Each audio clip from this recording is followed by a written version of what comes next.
इस वक्त की दोस्तों तमाम बेहद बड़ी खबरें मुख्य समाचार आप लोगों के लिए लेकर के आए हैं, जहां पर एक एक करके चलेंगे। सभी बड़ी खबरें आप तक आगे से वीडियो में पहुंचाएंगे, जहां पर दोस्तों बड़ी खबरों में जानेंगे कि स्पीकर के चुनाव को लेकर के राहुल गांधी ने यहां पर मोदी के प्लान को फेल कर दिया है पूरी तरह से। अब होकर के रहेगा चुनाव। इंडिया गठबंधन ने भी उतार दिया है अपना प्रत्याशी। बीजेपी की बड़ी साजिश को राहुल गांधी ने बेनकाब कर दिया है। जानेंगे क्या कुछ ताजा अपडेट आ रही है, विस्तार से आप लोगों को बताएंगे कि राहुल गांधी का क्या कुछ कहना है स्पीकर के चुनाव को लेकर के। और वहीं दोस्तों जानेंगे कि राज्यसभा में बीजेपी की सीटें यहां पर ताबड़तोड़ तरीके से घट गई हैं। जी हां दोस्तों, और वहीं चंद्रबाबू नायडू ने भी मुश्किलें बढ़ा दी है स्पीकर के चुनाव से पहले। भाजपा की कई बड़ी शर्तें सामने रख दी हैं और खुलेआम यहां पर चेतावनी भी दे दी है। सूत्रों ने बड़ा दावा किया है। एक एक करके हर खबर आप तक पहुंचाएंगे, लगातार बने रहिएगा। खबरों की तरफ बढ़ने से पहले अगर आप लोग भी यही मानते हैं कि इस बार राहुल गांधी के नेतृत्व में विपक्ष काफी मजबूत है, तो अभी इस वीडियो को लाइक कीजिएगा और कमेंट बॉक्स में #वी सपोर्ट इंडिया जरूर ही कमेंट कीजिएगा। दोस्तों पहली बड़ी खबर बताते चलें। देश के इतिहास में पहली बार स्पीकर के लिए होगा चुनाव। ओम बिरला के खिलाफ में कांग्रेस ने के सुरेश को मैदान में उतारा है। जी हां दोस्तों, देश के इतिहास में पहली बार स्पीकर पद के लिए चुनाव होने जा रहा है एनडीए की तरफ से। यहां पर जहां ओम बिरला स्पीकर प्रत्याशी हैं, तो वहीं इंडिया गठबंधन की तरफ से के सुरेश को यहां पर मैदान में उतारा गया है। दोनों ही नेता अपना नामांकन दाखिल कर चुके हैं और अब कल लोकसभा अध्यक्ष के लिए चुनाव होगा। लोकसभा स्पीकर पद के लिए कल यानी कि 26 जून की सुबह 11 बजे वोटिंग होगी। एनडीए की तरफ से ओम बिरला और विपक्ष की तरफ से कांग्रेस के सांसद के सुरेश को यहां पर उम्मीदवार बनाया गया है। देख सकते हैं कि केंद्र की जो एनडीए गठबंधन की सरकार है, वो डिप्टी स्पीकर का पद विपक्ष को देने के लिए राजी नहीं हुई, जिसके बाद में इंडिया गठबंधन ने बड़ा कदम उठाया है और राहुल गांधी ने पीएम मोदी और एनडीए गठबंधन की बड़ी साजिश को यहां पर नाकाम भी कर दिया है। बताते चलें, विपक्ष को अच्छे से पता है कि उनके पास में स्पीकर का चुनाव जीतने के लिए संख्या नहीं है। उसके बावजूद भी विपक्ष स्पीकर का चुनाव लड़कर के एक तीर से दो शिकार यहां पर करना चाहता है। पहला, सरकार को हर कदम पर इम्तिहान देना ही होगा। उसे यहां पर बिल्कुल भी क्लीन जो रास्ता है वो नहीं मिलेगा। और दूसरा, 234 की संख्या बल एकजुट है, यानी कि 234 जो सांसद हैं वो एकजुट है, ये भी दिखाने का यहां पर प्रयास है। कम हुए हैं या फिर संख्या में बढ़ोतरी हुई है, ये भी पता चल जाएगा वोटिंग के बाद में। के सुरेश ने नामांकन दाखिल कर दिया है, ये यहां पर दोस्तों खबर सामने निकल के आई है।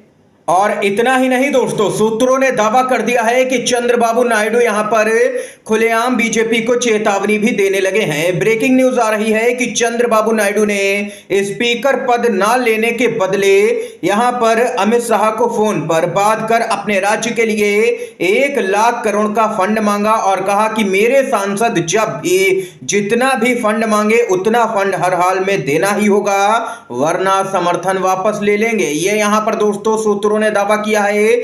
और देख सकते हैं कि टीडीपी ने अपना खेल अभी से ही शुरू कर दिया है। इसके साथ ही दोस्तों आप लोगों को यहां पर बताते चलें, राहुल गांधी का बड़ा बयान सामने निकल के आया। पूरा देश जानता है पीएम मोदी के शब्दों का कोई भी मतलब नहीं है। पीएम मोदी की साजिश को राहुल गांधी ने यहां पर नाकाम कर दिया है और पूरी बीजेपी को बेनकाब कर दिया है। दरअसल दोस्तों, लोकसभा स्पीकर पद को लेकर के कांग्रेस के नेता राहुल गांधी ने बड़ा बयान दिया। राहुल गांधी ने कहा कि विपक्ष स्पीकर पद पर सपोर्ट करने के लिए तैयार था, लेकिन विपक्ष को डिप्टी स्पीकर का पद मिलना चाहिए। राहुल गांधी ने कहा कि रक्षा मंत्री राजनाथ सिंह का कांग्रेस के अध्यक्ष मल्लिकार्जुन खड़गे को फोन आया। उन्होंने कहा कि आप हमारे स्पीकर को सपोर्ट करिए। पूरे विपक्ष ने साफ कहा कि हम स्पीकर को सपोर्ट करेंगे, लेकिन डिप्टी स्पीकर पद विपक्ष को मिलना चाहिए। राजनाथ सिंह ने कल कहा था कि मल्लिकार्जुन खड़गे को कॉल रिटर्न करेंगे, लेकिन उन्होंने कॉल यहां पर नहीं किया रिटर्न। पीएम मोदी कह रहे हैं कि सहयोग हो, लेकिन हमारे नेता की इंसल्ट की जा रही है। सरकार की नीयत साफ नहीं है। और वहीं सपा के अध्यक्ष अखिलेश यादव ने भी साफ कर दिया कि विपक्ष स्पीकर पद पर समर्थन देने के लिए तैयार है, लेकिन हमारी मांग साफ है कि हमें डिप्टी स्पीकर पद मिले, लेकिन इसको लेकर के अभी कोई स्पष्ट जवाब नहीं था, इसीलिए हमने भी अपना प्रत्याशी उतार दिया है। दरअसल दोस्तों आप लोगों को बताते चलें, जो खबर आ रही है उसके अनुसार बीजेपी ने विपक्ष को डिप्टी स्पीकर पोस्ट देने से साफ मना कर दिया था। उन्होंने कहा कि पहले स्पीकर के चुनाव के लिए सहमति दीजिए और हस्ताक्षर करिए, डिप्टी स्पीकर के लिए बाद में बात करने को कहा, जबकि हमने दोनों चीजों को लेकर के अभी फाइनल बात करने को उनको कहा, लेकिन वे नहीं माने।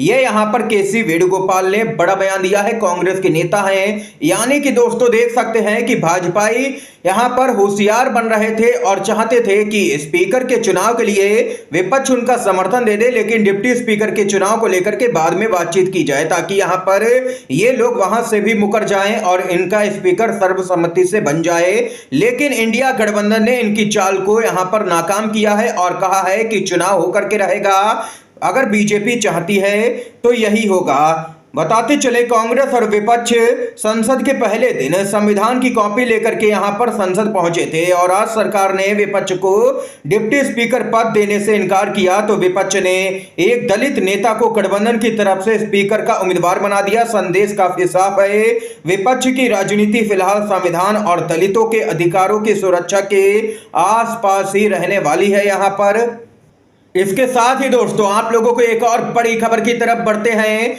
यहां पर अपडेट आ रही है उड़ीसा से, जहां पर नवीन पटनायक जो लगातार कई मौकों पर बीजेपी का समर्थन करते रहते थे, लोकसभा से लेकर के राज्यसभा तक, लेकिन इस बार के चुनाव में बीजेपी ने ही उनको सत्ता से हटा दिया और अब जाकर के उनकी नींद यहां पर खुली है।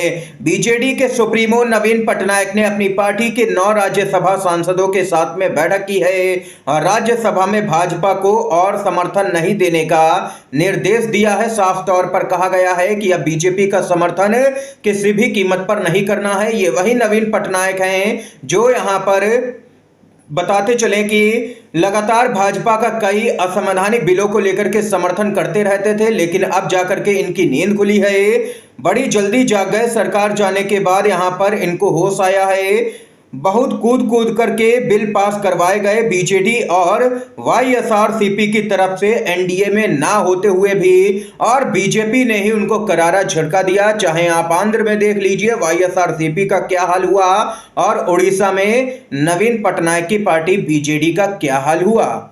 इसके साथ ही नीतीश कुमार को भी बड़े झटके की तैयारी भाजपा ने कर ली है। 2025 में नीतीश कुमार नहीं बनेंगे बिहार के मुख्यमंत्री। पूर्व केंद्रीय मंत्री और बीजेपी के नेता अश्विनी चौबे का बड़ा बयान, कहा बिहार में बीजेपी नेतृत्व की सरकार 2025 में बननी चाहिए, इसके लिए जो भी तपस्या और बलिदान करना होगा हम करेंगे। ये यहां पर बीजेपी नेताओं के ऐसे बयान भी अब सामने आने लगे हैं, जिसके बाद में जेडीयू काफी नाराज हो गई है। ये यहां पर दोस्तों इस समय की आज की तमाम बेहद बड़ी खबरें सामने निकल के आई जो हमने आप लोगों तक पहुंचाएं। वीडियो अगर पसंद आया हो तो लाइक कीजिएगा, शेयर कीजिएगा। आप सभी का बहुत बहुत धन्यवाद।